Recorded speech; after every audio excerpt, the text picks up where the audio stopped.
வாழ்க வையகம், வாழ்க வையகம், வாழ்க வளமுடன். அருள் தந்தை வேதாத்ரி மகரிஷி அவர்களின் நால்வொரு நற்சிந்தனை. பிப்ரவரி 9. தலைப்பு: இருதய மலர்களுக்கு.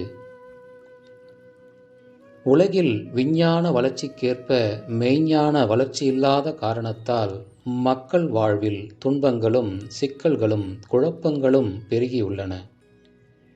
எளிய முறை குண்டலினி யோக வாழ்க்கை நெறி மனித குலத்தை வழிநடத்த ஒப்புயர்வற்ற ஒளி விளக்காக திகழ்கிறது.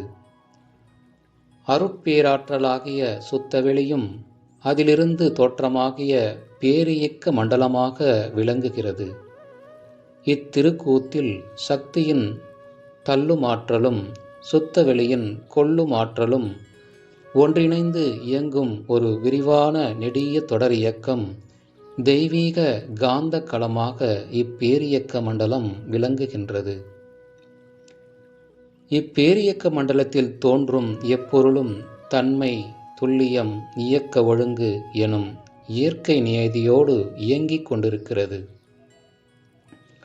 மனிதன் அறிவின் நுட்பத்தாலும் செயல் ஒழுக்கம், திறமை இவற்றாலும் ஒவ்வொரு பொருளிலும் அமைந்துள்ள தெய்வீக ஒழுங்கமைப்பை உணர்ந்தும் மதித்தும் இனிமை காத்தும் முரண்படாத முறையில் தொடர்பு கொண்டு வாழ்ந்தால்தான் வாழ்வில் இன்பமும் நிறைவும் உண்டாகும். பிறவி பயனாகிய அறிவின் முழுமை பேரும் கிட்டும். இத்தகைய தெய்வீக நெறி வாழ்வையடைய மனிதனை பக்குவப்படுத்தி வழி நடத்தவல்ல உடல் உள்ள பயிற்சி முறையே எளிய முறை குண்டலினி யோகமாகும். இல்லறமும் துறவறமும் இணைந்த ஒரு பேரற வாழ்வை நல்கும் குண்டலினி யோகம் என்னும் மனவளக்கலையை உங்களுக்கு எளிதில் கிடைத்திருக்கிறது.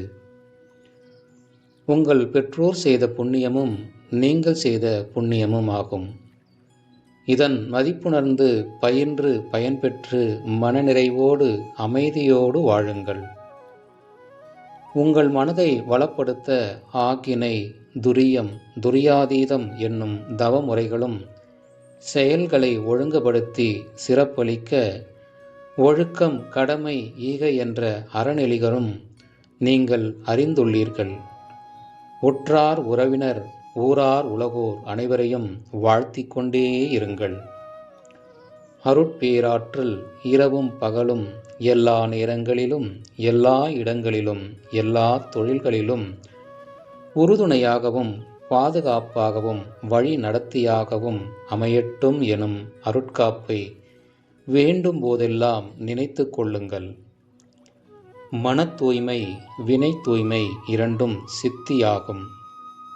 வாழ்வு வளம், நிறைவு, அமைதி பெறும். இன்பம் விரிந்து கொண்டே இருக்கும். அருள் தந்தை அவர்கள் வாழ்க வளமுடன்.